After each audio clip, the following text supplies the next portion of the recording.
Terry Fenwick is in the picture. He was just on the edge of the box when Maradona went past him. He couldn't bring him down because he'd already been yellow carded in the game, so he would have got sent off. I'm the only English player he actually beats twice. He's once in the halfway line because I show him inside to Peter Reid, and Peter Reid's chugging away, and I'm thinking, come on, Peter, tackle him. I am Oliver, and this is Sport Icons. September 1989, Wembley Stadium, England versus Sweden, a World Cup qualifier. Terry Butcher takes a knock to the head early in the match, a gash that opens up across his skull and bleeds freely for the rest of the game. He doesn't come off. He gets his head bandaged and plays on, the white bandage turning completely red, his shirt soaked through, blood on his face, blood on the turf, blood everywhere. England win 0-0, a result that books their place at Italian 90, and the image of Butcher standing at the final whistle, looking like he'd walked through a war, becomes one of the most iconic photographs in English football history.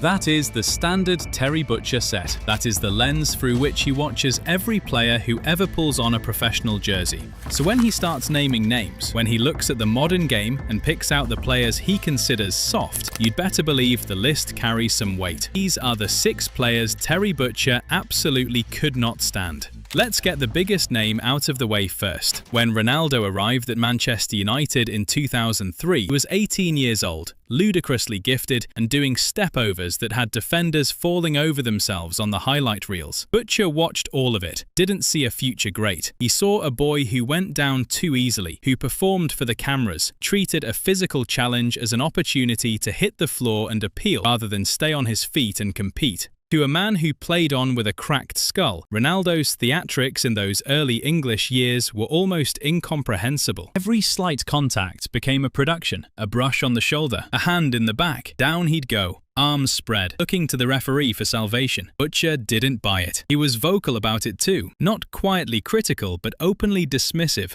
the way men of his generation tended to be when they saw something that offended their idea of the game. But here's the thing, Butcher wasn't entirely wrong about the early version. The young Ronaldo did go down far too easily. He admitted as much later in his career. He understood the English game expected you to absorb contact and keep moving, and he adjusted over time. But in those first few years at Old Trafford, with the step-overs and the theatrics and the constant appeals, he was everything Butcher couldn't stomach. Extraordinary talent wrapped in showmanship that Butcher read as weakness. Think about what Butcher's body absorbed across his career. Fractured cheekbones, broken legs, matches played through the kind of pain that would end most people's evenings, let alone their 90 minutes. He didn't catalogue these things as sacrifices. He catalogued them as the job. So when he watched an 18-year-old with more natural ability than almost anyone on the planet choose the floor over the fight, choose the referee over the challenge, there was no sympathy available, just a cold, settled contempt for what he was seeing. The irony, of course, is that Ronaldo went on to become arguably the most dedicated professional the sport has ever seen. Training routines, the physical conditioning, the relentless obsession with improvement. There is nothing soft about what Ronaldo built himself into. But Butcher had already formed his view. It was formed during the step-over years, and for men like Butcher, first impressions in football tend to stick. Here is where Butcher's argument gets genuinely interesting, because Drogba is a physical specimen who should, by Butcher's own logic, have been beyond reproach. Man stood 6'2" and ran at defenders like a freight train. He could hold the ball up against 2 men simultaneously, he could finish with both feet, and he had the kind of upper body strength that made experienced Premier League centre-backs look like they were trying to stop a boulder rolling downhill. On his best days, Drogba was a force of nature. He terrorised defences across Europe and won 4 Premier League titles at Chelsea. Nobody could reasonably call him talentless or unimportant or incapable of the hard yards. But Butcher watched Drogba hit the deck during challenges and simply couldn't reconcile the contradiction. Man built like a wrecking ball, absorbing contact that would flatten most players, then going down as if he'd been shot the moment the challenge arrived. Feather touch on the arm, shoulder that grazed his chest. Down he'd go, rolling, clutching, scanning for the referee. Butcher pointed out the irony repeatedly and publicly. A player with that much physical power choosing to perform helplessness was, to him, the very definition of a soft mentality. Power without the stomach to use it. Strength deployed in the service of theatre rather than competition. The broader frustration for Butcher was the message it sent. Drogba had every physical gift that a striker could ask for, the gifts that Butcher and his generation had to find alternative routes around. And instead of using them relentlessly, instead of just running through people the way his body was built to, he'd drop to the turf and wait for the whistle. That's the part Butcher never forgave.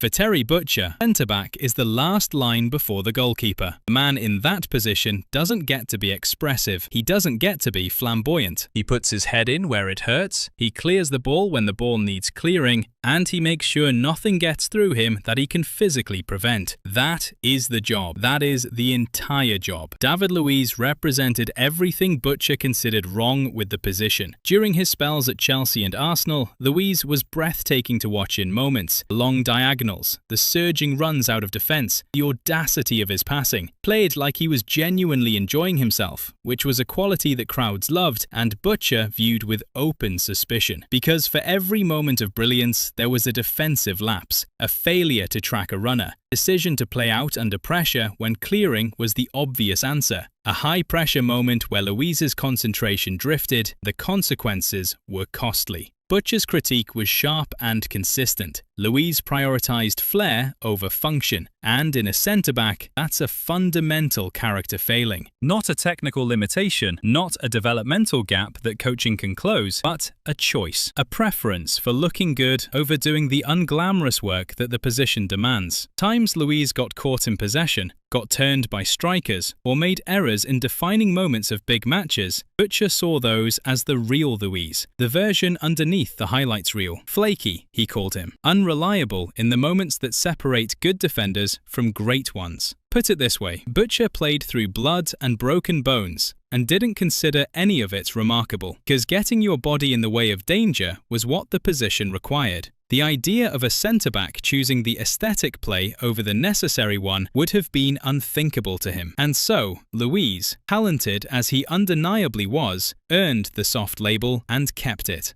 Mesut Ozil had one of the most naturally gifted left feet in European football. His vision was exceptional. His ability to find teammates in pockets of space that other midfielders couldn't even see was the reason Real Madrid paid a serious fee for him, and the reason Arsenal made him the highest paid player in the club's history. On his good days, Ozil was a pleasure to watch. Languid and elegant, ball always perfectly weighted, movement that seemed almost too relaxed to be effective until it absolutely was. Butcher couldn't stand him. The complaint wasn't really about technique. Nobody questions Ozil's technical quality. The complaint was about what happened on a cold Tuesday night at Stoke, or a wet Wednesday at Burnley, or any of the away day battles where the match was physical and tight and required every player on the pitch to be present, not just technically, but mentally and physically. Those were the games where Ozil disappeared, literally but functionally. The defensive work stopped, the pressing evaporated. He drifted through the match like a man waiting for conditions to improve,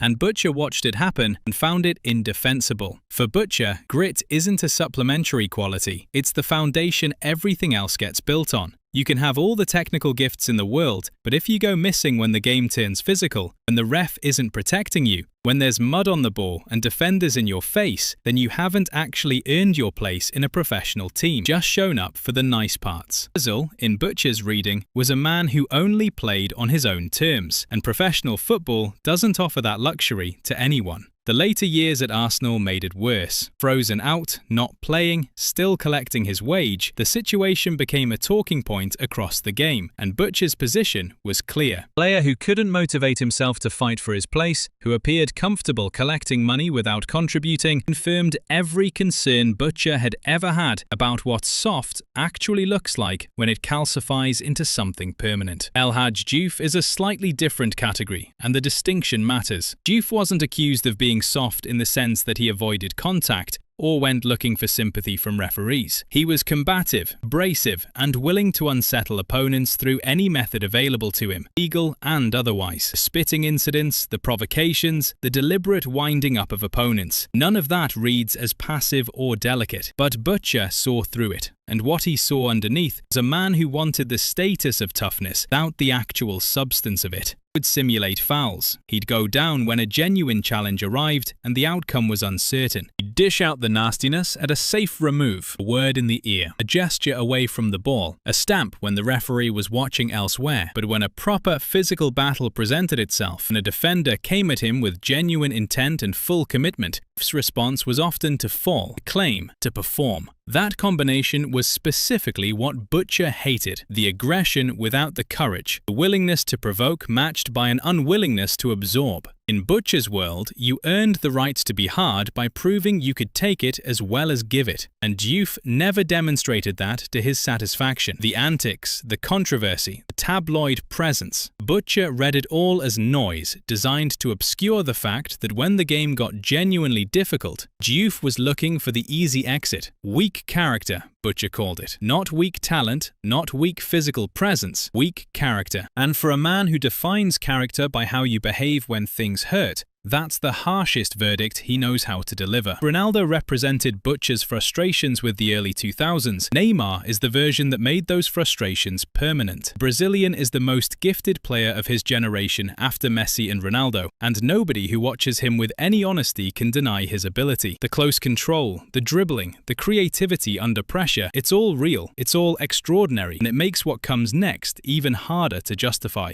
Because Neymar is also the man who spent a genuinely embarrassing amount of time rolling around on football pitches at World Cups, clutching his leg, his face, his arm, whatever was available, theatrically performing injury for audiences of millions. Butcher went on record about it, embarrassed.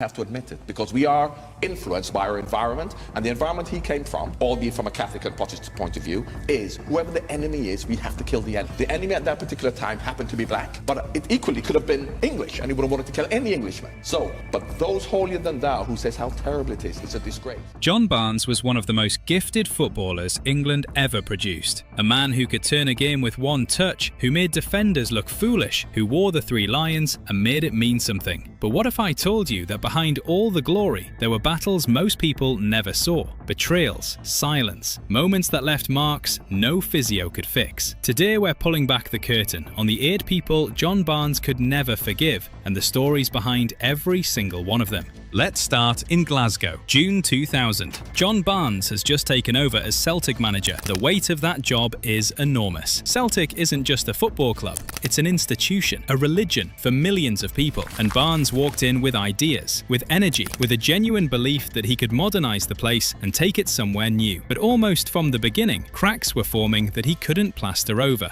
The first name on this list is Mark Viduka, and if you ask Barnes about his biggest professional disappointment as a manager, Viduka is the name that comes up. Here's what happened. Celtic were playing Inverness Caledonian Thistle in the Scottish Cup. On paper, this should have been comfortable. Celtic were one of the biggest clubs in Scotland, and Inverness were a lower league side. But the game turned into a disaster. Celtic were losing 3-1 at half-time, and the dressing room was a powder keg. Barnes needed everyone. He needed every senior player to come out for that second half and fight, but Viduka refused. He simply would not come back out. Whether it was injury, whether it was frustration, whether it was something more pointed than that, the public image of it was a star player sitting down while his manager was burning, and Barnes never forgot it. That's not just a footballing disappointment, that's a personal one. When a manager trusts a player with a starting spot, with a platform, and that player withdraws at the worst possible moment, that's a statement. It tells everyone watching, including the dressing room, the manager doesn't have full authority. And in management, once that authority cracks, it rarely heals. The headline the next morning was brutal. Super Cali go ballistic. Celtic are atrocious. One of the most famous back pages in British football history. Barnes was sacked shortly after,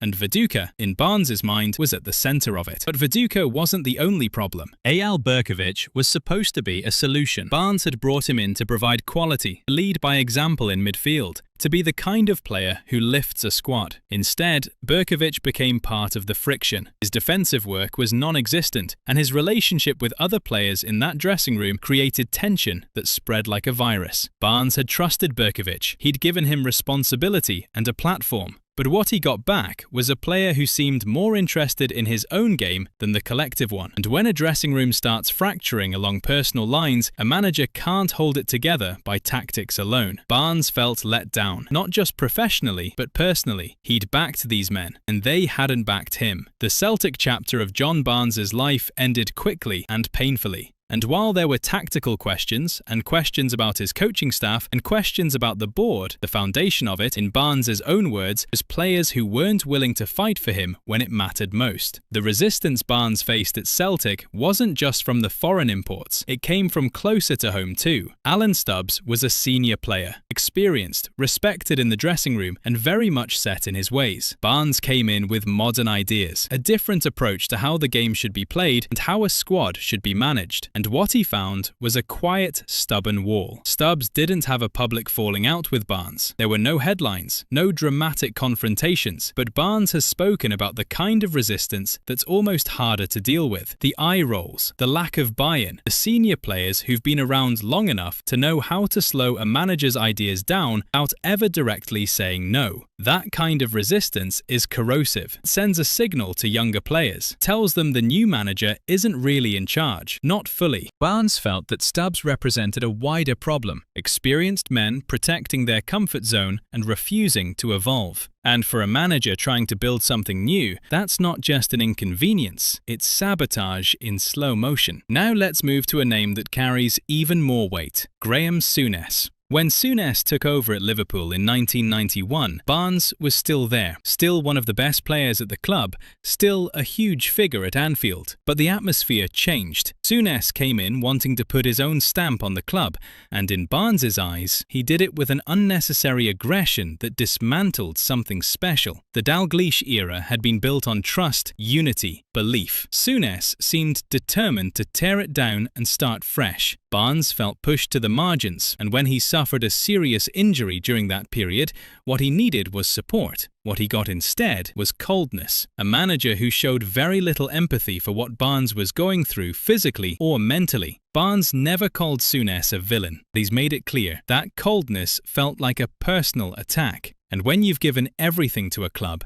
that kind of treatment leaves a mark. So we've talked about the men who resisted Barnes in the dressing room and the men who used their power to make him feel small. But now we get to something different: the players who played alongside him, men who wore the same shirt, and in some cases, men he genuinely respected. Because sometimes the deepest disappointments don't come from enemies, they come from people who were supposed to be on your side. Glenn Hoddle. Even Barnes would tell you the man was extraordinary, one of the most technically gifted players England has ever produced, a player who could do things with a football that most people couldn't even imagine. Barnes admired that, he really did. But admiring someone's talent and trusting them as a teammate are two completely different things. Barnes felt that Hoddle played for himself. Not in an obvious dramatic way, in the quiet, consistent way that a certain kind of genius operates. On the pitch, Hoddle's first instinct was to find the brilliant solution, a killer pass, a moment of individual magic. And sometimes that meant the team moved around him rather than with him. Barnes felt that disconnect sharply, especially in the England midfield, where understanding and sacrifice matter more than almost anything else. Now here's why that hurt Barnes on a deeper level. When you're one of the only black players in that England squad, when you're already carrying the weight of representation,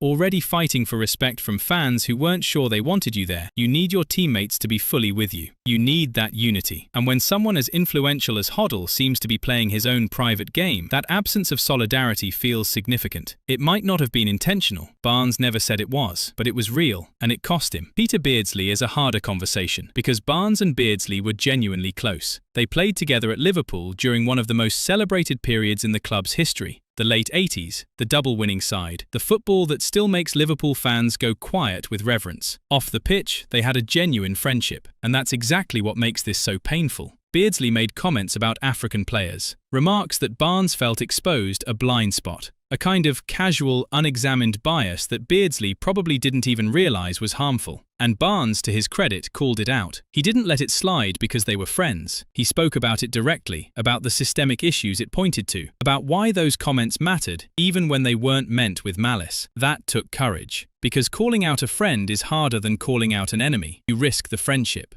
You risk being told you're too sensitive. that it was just a joke, that you're imagining something that isn't there. Barnes knew all of that, and he said it anyway. The tension that followed was real, and it pointed to something Barnes understood better than almost anyone in English football, that racism doesn't always look like hatred. Sometimes it looks like a friend who just doesn't know any better, and sometimes that version is even harder to deal with, because there's no villain to point at, just a wound that doesn't quite make sense on the surface. Now we need to talk about 1988. Because there's a moment from that year that sits at the center of everything we've been building toward. England were playing a match, and someone in the crowd threw a banana at John Barnes. And Barnes, in one of the most iconic images in English football history, simply backheeled it off the pitch. Cool, composed, like it was nothing, like he'd done it 100 times before. But it wasn't nothing, it was everything. What makes that moment so painful isn't just the banana, it's what happened in the aftermath. Barnes looked around at the teammates who were supposed to be standing with him, and what he found was laughter, jokes, the banter defense.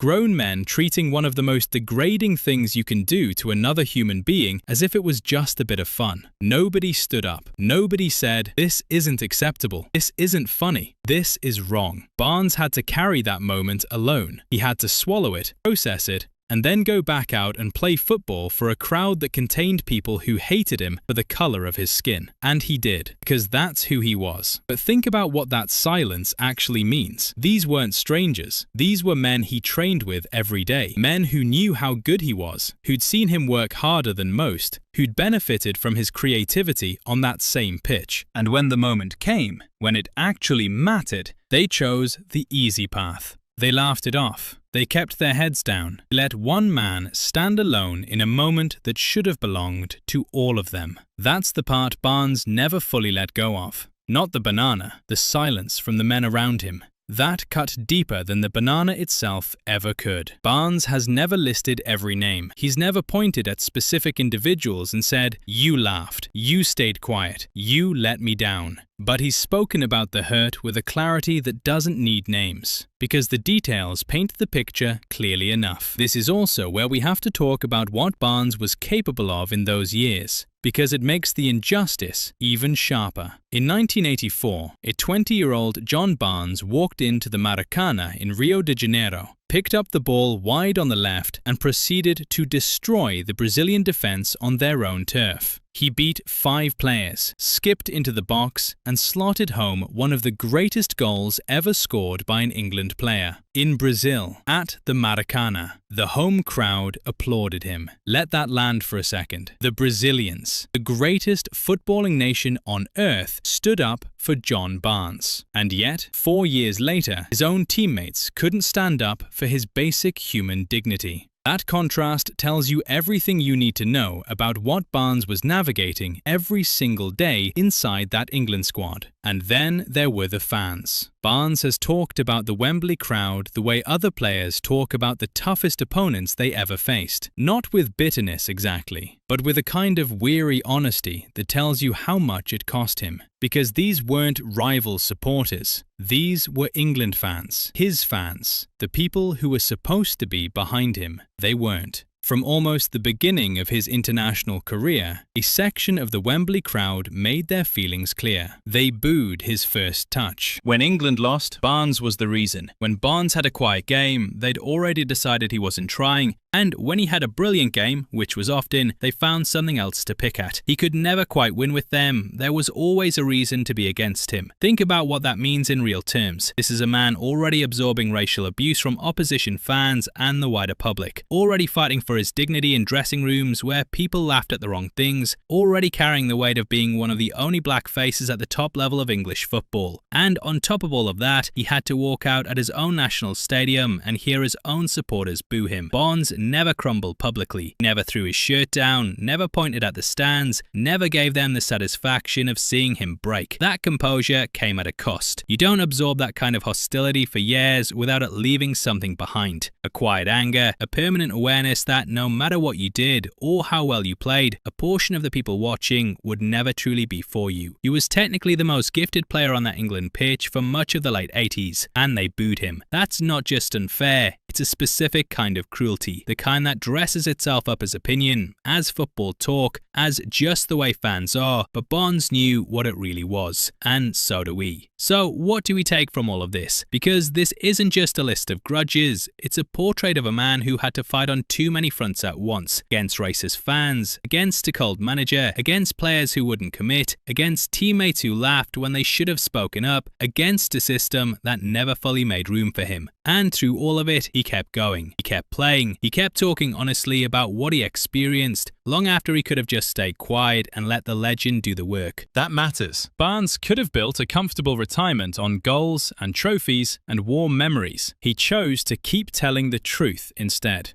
And the truth is uncomfortable because it forces you to look at English football and English society and ask some hard questions about what was really going on behind the scenes during that golden era. For younger fans watching this, and this part is important, the lesson isn't that football is evil or that every dressing room is toxic. The lesson is that silence has a cost. Every teammate who laughed instead of speaking up made Barnes's burden heavier. Every senior player who resisted change instead of embracing it made a manager's job harder. Every fan who booed instead of cheered their own player sent a message about who belonged and who didn't. You have more power than you think. In dressing rooms, in classrooms, in workplaces. The moment when someone needs you to stand up is the moment that defines what kind of person you are. Barnes didn't get that from the people around him nearly enough, but by talking about it, he's giving everyone who comes after him the chance to do better. His career was extraordinary. The Maracana goal alone would be enough to secure his place in football history forever.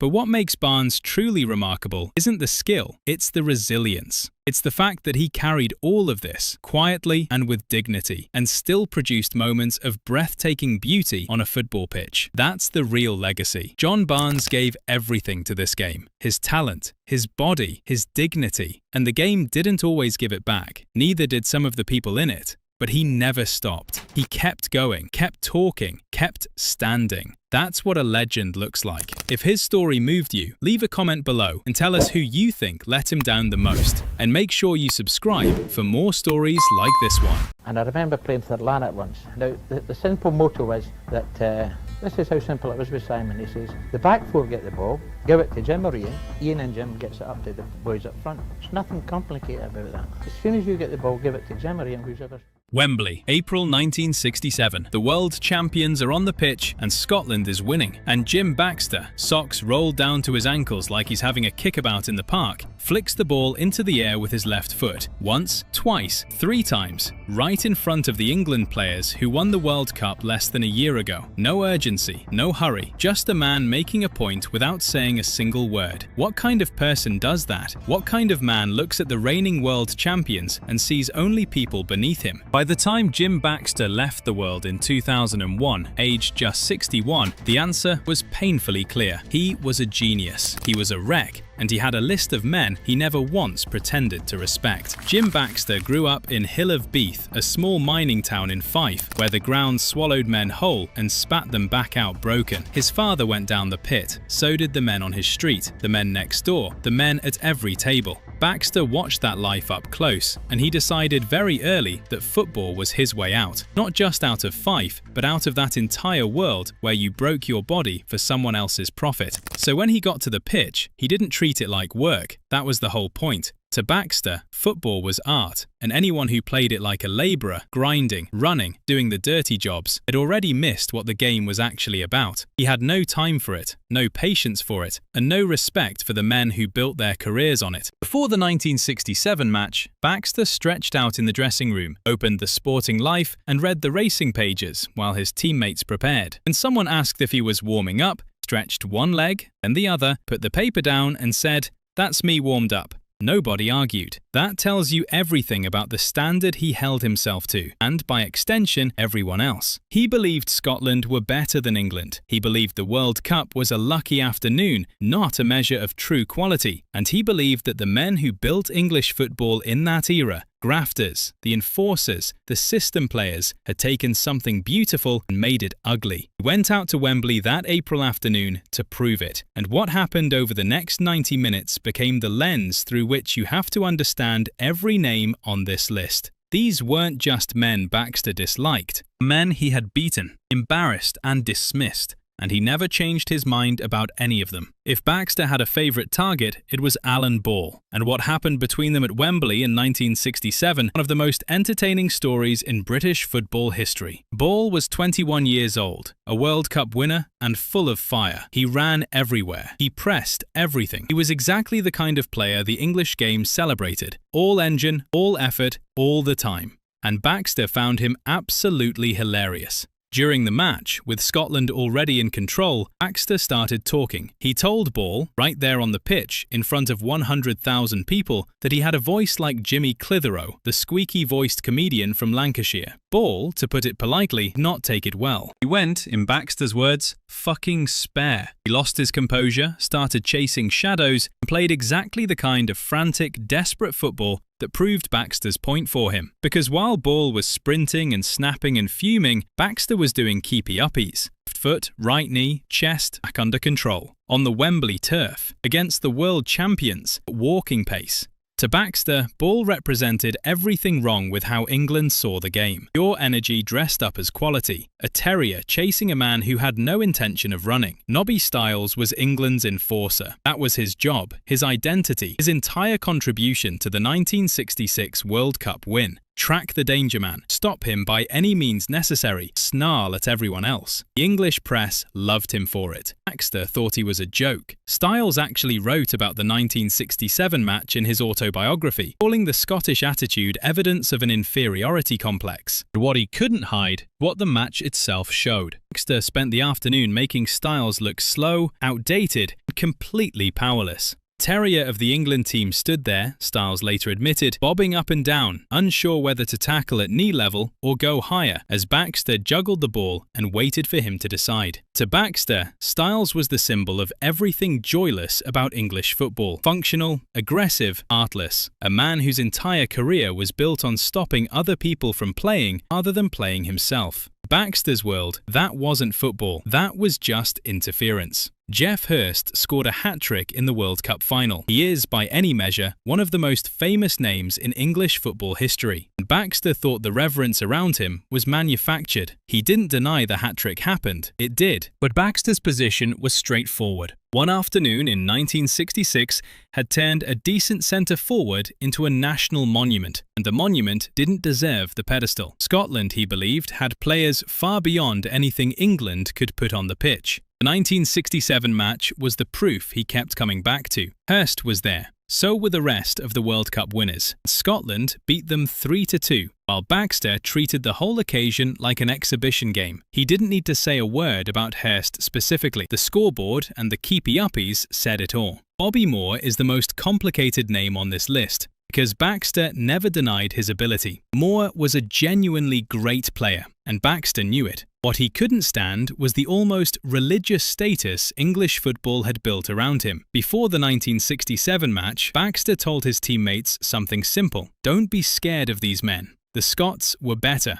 The World Cup was England's, but the best footballers weren't. Moore was an exceptional defender, yes, but he was a man, not a monument. The Scots were going to treat him like one. They did. Scotland won 3-2, and it wasn't particularly close. Baxter's issue was never Moore the player. It was Moore the symbol, the idea, pushed hard by the English press, that England's 1966 squad represented something Scotland simply couldn't match. That idea irritated him to his last breath. Not every name on this list wore an England shirt. Some of the deepest friction in Jim Baxter's career came from the men standing right beside him. Dave Mackay was a Scotland teammate. He was also, in almost every way that mattered to Baxter, his exact opposite. Kai trained hard, lived clean, fought for every inch of the pitch, and held himself and the men around him to a standard that left no room for showboating. He was one of the finest players of his generation. Tottenham built a trophy cabinet around him, and he carried himself with the quiet, iron-backed discipline of someone who genuinely believed that how you prepared was as important as what you did on the day. The moment that captured it best came during a match when Mackay grabbed Baxter by the jersey and told him, in terms that left no room for debate, to to stop messing around and actually play the game properly. Not gently, not diplomatically. He grabbed him. Because Mackay had watched Baxter drift through passages of play, showboating when the team needed focus, treating the match like his personal stage when there was work to be done. Baxter's response was not to change, it was to resent the interference. To him, the showmanship wasn't separate from the football, it was the point. Mackay represented the version of the game Baxter was supposed to want, and he wanted absolutely no part of it. The irony, which Baxter would never have admitted, was that Mackay's career lasted far longer, stayed far cleaner, ended with his health intact. Jack Charlton was 6'2", all elbows and angles, and spent the better part of 2 decades making strikers' lives miserable. England loved him for it. Baxter thought he was a gift. Not a gift to the game, a gift to anyone who wanted to prove a point. Charlton was effective in the way a wall is effective. Couldn't go through him, you could go around him, over him, or simply make him chase you until his legs gave out. And Baxter loved to make defenders chase. It was his favourite pastime. The 1967 match gave him 90 minutes of it. Charlton was already nursing a broken toe during the game, moved up front out of desperation. England's options ran out, and spent long stretches of the afternoon hobbling around a pitch that Baxter was practically strolling across. Even injured, Charlton managed to score, which says something about his determination, but it said nothing that would have impressed Baxter, who saw determination without elegance as a quality better suited to a building site than a football pitch. To Baxter, Jack Charlton was English football in miniature, effective, functional, completely devoid of joy. Bremner is the complicated one. He and Baxter were, on most days, allies, both Scottish, both fiercely proud of it, both capable of making the game look like it was being played at a different speed to everyone else on the pitch. In the lead-up to the 1967 match, they were united in their desire to humiliate England.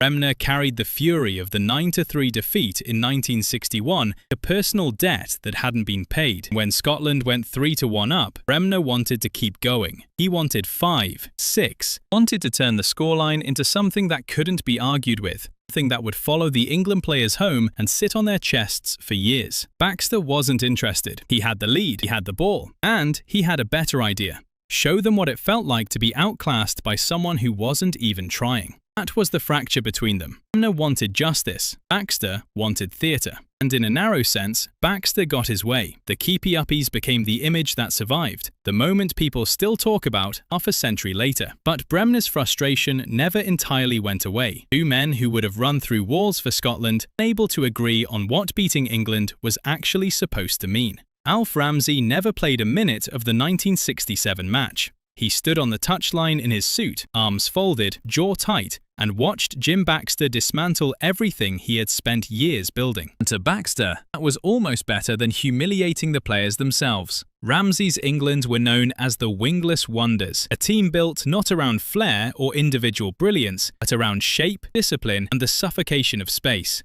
Every man knew his role. Every role served the system. It worked. It won a World Cup. And Baxter thought it was an act of violence against the sport. The keepy-uppies weren't just aimed at Ball and Styles and the rest. They were a message to the man in the suit. Baxter was standing on Ramsey's pitch, in Ramsey's stadium against Ramsey's players, and he was juggling the ball at walking pace, daring anyone to stop him. Ramsey reportedly stood there in a state of permanent fury. Baxter knew it. That, to him, was half the point. You could build the most organised team in the world, fill it with winners and workers and professionals, and still have it taken apart by one man who refused to take it seriously. Ramsey went home that night, having lost to a Scotland side that wasn't even trying to win by more. That stayed with Baxter. Never forgave Ramsey for what he believed the man had done to English football, stripped it of its soul, and called the result progress. The thing about Jim Baxter is that he knew what the drinking was doing, knew what the gambling cost, knew that the body running on whiskey and late nights had a shorter shelf life than the one that went to bed early and trained in the morning. He knew all of it, and he did it anyway. The beginning of the end was December 1964. Rangers were playing Rapid Vienna in the European Cup,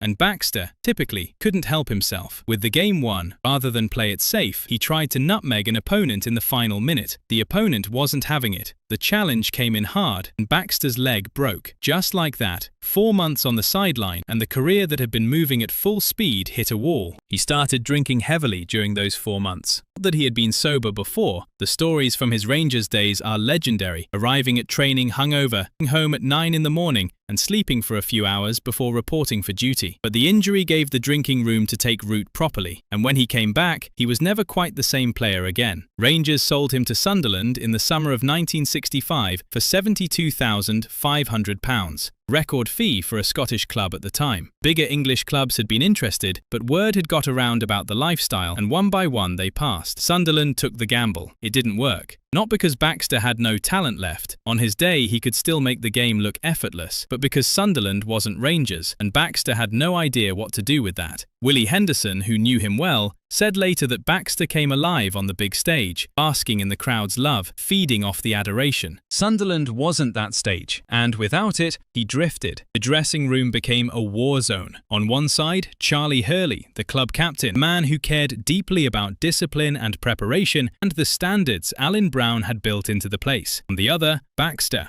turning up late, missing training, vomiting before sessions, then playing as if nothing had happened. Hurley told him directly, "I hate you, as much as you are a good footballer." Baxter's reply, predictably, was to ask how good Hurley thought he was. It was the most Baxter thing he could have said. From Sunderland, he went to Nottingham Forest, where he found a drinking partner in cricketer Gary Sobers, continued to spend the club's £100,000 investment on everything except football. He went back to Rangers in 1969 on a free transfer, promised to change, and was arrested for drink driving within days of arriving back in Scotland. By the end of that year, at 30 years old, he played his last game. He ran a pub after that. An unsuitable career for a man with his relationship with alcohol, and he knew it, and he did it anyway. In 1994, at 55, the liver that had processed 30 years of excess finally gave out. One transplant, then a second in 1997. He stopped drinking after that and lived quietly for a few more years, talking about football, telling the old stories, never once sounding sorry for any of it.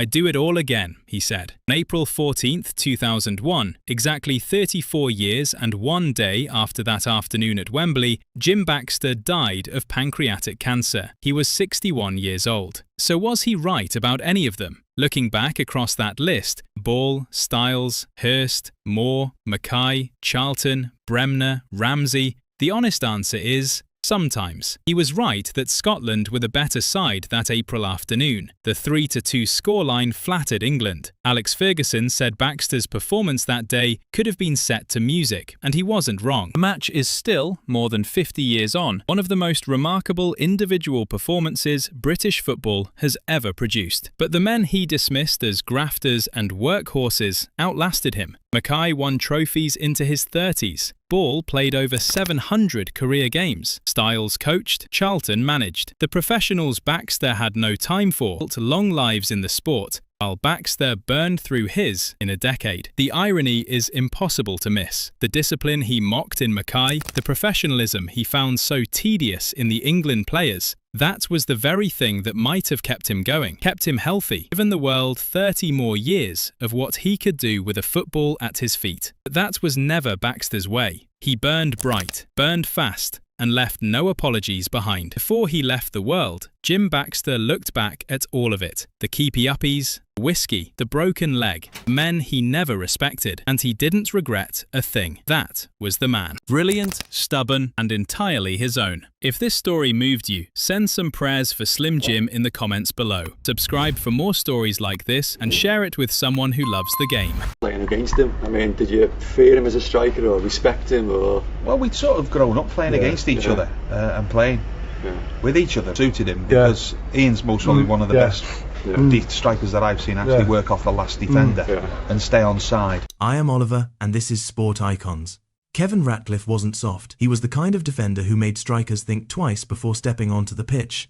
As Everton's captain through one of the most competitive decades in English football history, he won league titles, he won FA Cups, and he made some of the most dangerous attackers in the world look over their shoulders.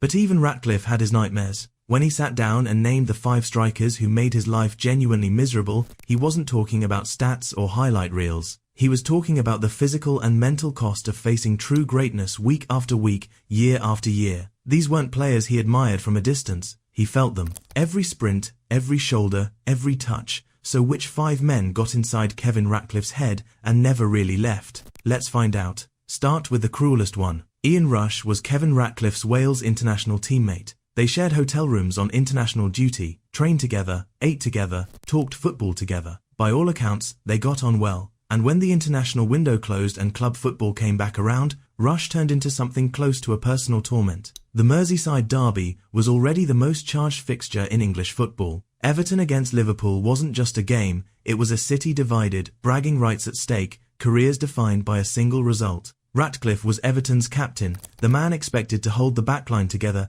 and keep Liverpool's forwards quiet. And Liverpool's most dangerous forward just happened to be the man he'd been rooming with for Wales the week before. That's not a rivalry. That's something stranger and harder than a rivalry. What made Rush so difficult wasn't pace alone, though he had plenty of it. It wasn't his finishing, though his record against Everton was the stuff of legend. Rush scored 25 goals against them across his career, a number that still stings. What made him almost impossible to handle was his movement before the ball arrived. He never stayed still, never gave you a second to breathe, never let a centre-back settle into a rhythm. He pressed, he darted, he dragged defenders into spaces they didn't want to be in, and then the ball would arrive and he'd already be gone. Ratcliffe admitted the friendship made things harder, not easier. Rush knew how he thought. He'd watched him train, watched him organize the defensive line, watched where he stepped and when he hesitated. You can't hide your patterns from a man who's been studying you in a neutral environment for years. By the time the derby came around, Rush had already done his homework without even trying. There's something uniquely draining about facing someone who knows you that well. Against a stranger, you can bluff, you can show one thing and do another. Against Rush in a derby, Ratcliffe couldn't afford any of that, because Rush had already filed away every habit, every instinct, every tendency. The moment Ratcliffe committed to a tackle or stepped out of his defensive line, Rush had already calculated the space behind him. And the goals kept coming. Derby after derby, season after season, Rush found a way. He scored with his left foot, his right foot, headers, tap-ins, cool finishes past onrushing keepers. He didn't have one move, he had every move, and the football intelligence to pick the right one at the right moment. What Ratcliffe described wasn't bitterness, it was a kind of reluctant respect that you only develop after you've been beaten enough times by the same man to understand exactly how good he is. Rush earned every one of those 25 goals against Everton. He earned them the hard way, against defenders who were trying their absolute best to stop him. Some nights, your best just isn't enough. For Ratcliffe, those nights almost always had one thing in common. The number 9 shirt on the other side of the pitch, and a man inside it who knew him better than most teammates ever would. From a man he knew too well, to a man he could barely comprehend. If Rush was a nightmare built from familiarity, Marco van Basten was something else entirely. He was the kind of player who made defenders question whether they'd chosen the right profession. Ratcliffe faced some of the finest strikers in Europe across his career, but when he talked about Van Basten, the tone shifted. It wasn't the reluctant respect he had for Rush, it was closer to awe, the kind that sits uncomfortably in a proud defender's chest. Ratcliffe called him the most complete player he ever faced, not the quickest, not the strongest, the most complete. That word matters, because completeness in a striker is the thing that removes every safety net a defender has. You can plan for pace, you can plan for physicality. You can position yourself against a player who relies on 1 or 2 weapons, but Van Basten at his peak didn't have 2 weapons. He had everything, and he used each one with the kind of precision that felt almost unfair. Start with the physical reality. Van Basten stood 6'1", which in the 1980s and early 1990s made him an aerial threat that centre-backs couldn't simply dismiss. He could go over you, but what separated him from a conventional target man was that he could also go around you, past you, and through you. His touch was immaculate for a man his size, and his movement in the penalty area was the movement of someone who understood geometry in a way most footballers simply don't. He always seemed to find a half yard of space where no half yard should exist. Then there was the finishing. Van Basten's goal in the 1988 European Championship final against the Soviet Union, that volley from an almost impossible angle, became one of the most replayed moments in football history. And that goal tells you everything about why defenders hated facing him. He didn't need a clean chance. He didn't need the ball at the right height, the right angle, the right moment. He could manufacture something devastating out of nothing, and the moment he received possession inside or around the box, every defender on the pitch had to be ready for any outcome simultaneously. That's an impossible demand. Nobody can defend every option at once, and Van Basten knew it. For Ratcliffe, the physical and technical combination was the thing that stayed with him. A tall striker who can hold the ball up, bring others into play, and then turn and finish with either foot isn't a problem you solve with organisation alone. You have to be perfect in every duel, every header, every moment of tracking. One lapse, one step too slow, and the ball was in the net before the goalkeeper had moved. What makes this section of Ratcliffe's career story genuinely poignant is the knowledge of what came next. Van Basten's ankle deteriorated through a series of injuries that modern surgery still might not have fully resolved. He retired in 1995 at just 30 years old, his body simply unable to continue. A player who had been arguably the finest striker alive left the game before most players even reached their prime. Ratcliffe faced him at his peak, which means he faced the best version of something football only got to see briefly before it was gone. There's a specific weight to that. Facing greatness you later realize was always borrowed time. Van Basten was a force of nature, but the next man on this list was a different kind of problem entirely. Van Basten tested everything Ratcliffe had physically and technically. Dalglish tested something harder to train for and harder to recover from. He tested Ratcliffe's mind. Kenny Dalglish wasn't the biggest striker on the pitch. He wasn't the quickest either. What he was the smartest footballer Ratcliffe ever had to track, and that intelligence made him a completely different category of problem. You can prepare for pace, you can prepare for power. You can't fully prepare for a player who has already decided what your next 3 moves will be before you've even thought of the first one. The thing that made Dalglish so difficult to mark was that he didn't behave like a striker. Most centre-forwards stay high, hold the line, occupy the space between the defensive shape and the goalkeeper. That's the deal. A centre-back marks them, tracks their runs, cuts off the supply, and if he does his job right, the striker barely touches the ball. Dalglish broke that deal completely. He dropped deep, constantly, pulling into midfield pockets where a centre-back had no natural reason to follow, and that single habit created a dilemma that had no clean answer. If Ratcliffe followed him, he left a gaping hole behind him for Liverpool's runners to exploit. Rush, as we've already seen, was perfectly capable of exploiting exactly that kind of space.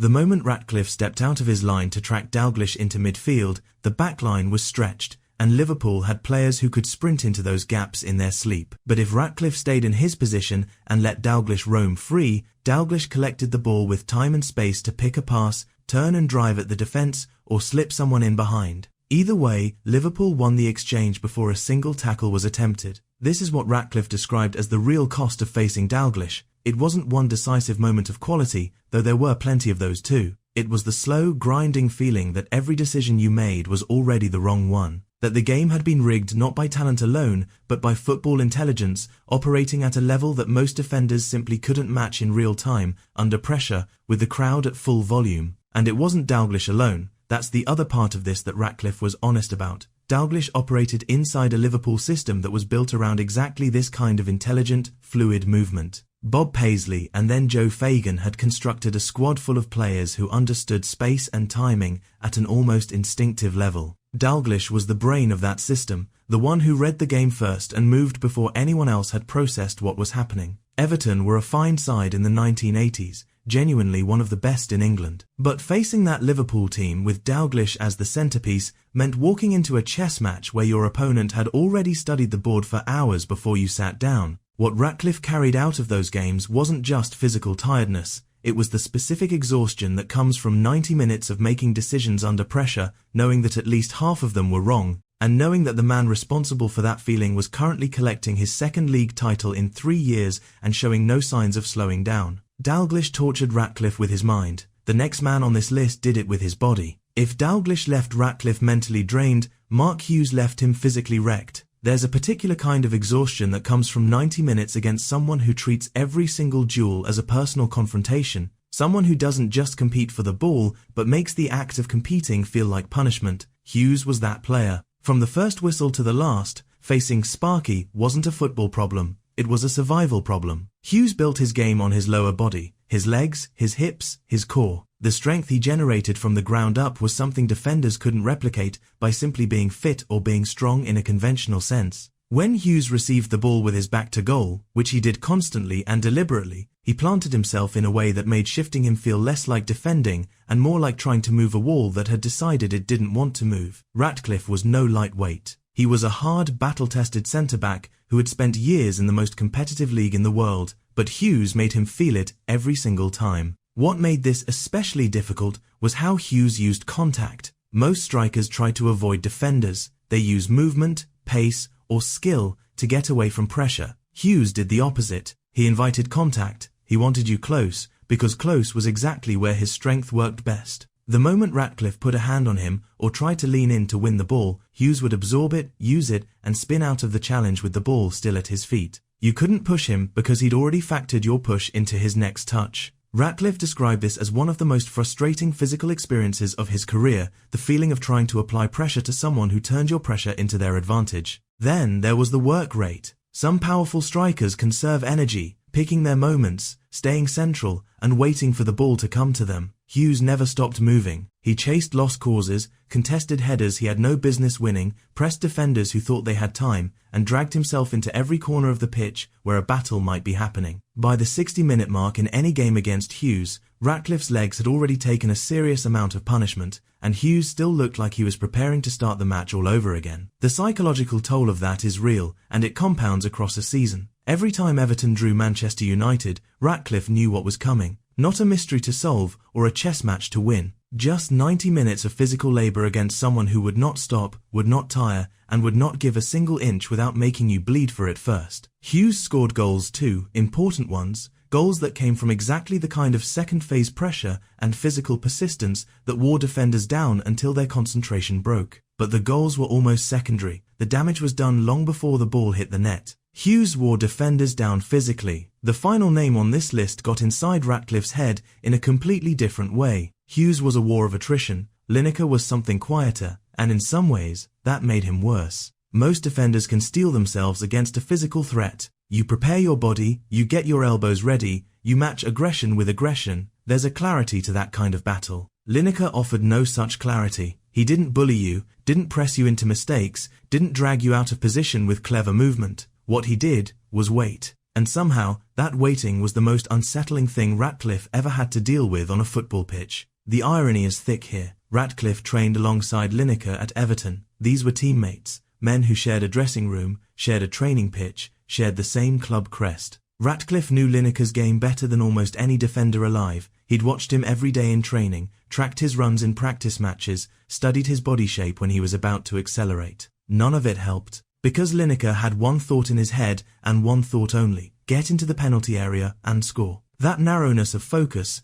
that almost obsessive single-mindedness, made him nearly impossible to read in the normal way. Most attackers give you information through their movement. They look one way, they go another, they check their shoulder to signal an intention. Lineker barely gave you anything to read because there was nothing complicated happening. He wasn't weighing options or running decoy movements for teammates. He was waiting for the precise moment when a half-step of acceleration off the shoulder of the last defender would put him clean through, and then he took it. Ratcliffe described the training sessions as genuinely draining in a way match days sometimes weren't. In a match you have adrenaline, crowd noise, the heat of competition to sharpen you. In a quiet training session on a Tuesday morning, Lineker still found the same spaces, still peeled off at the same deadly angle, still got there a fraction before the defender's brain sent the signal to close him down. The fact that Ratcliffe knew it was coming and still couldn't prevent it is the clearest possible evidence of how good Lineker actually was. No stepovers, no tricks, no confrontation, just positioning, timing, and an acceleration that arrived without warning and ended with the ball in the net.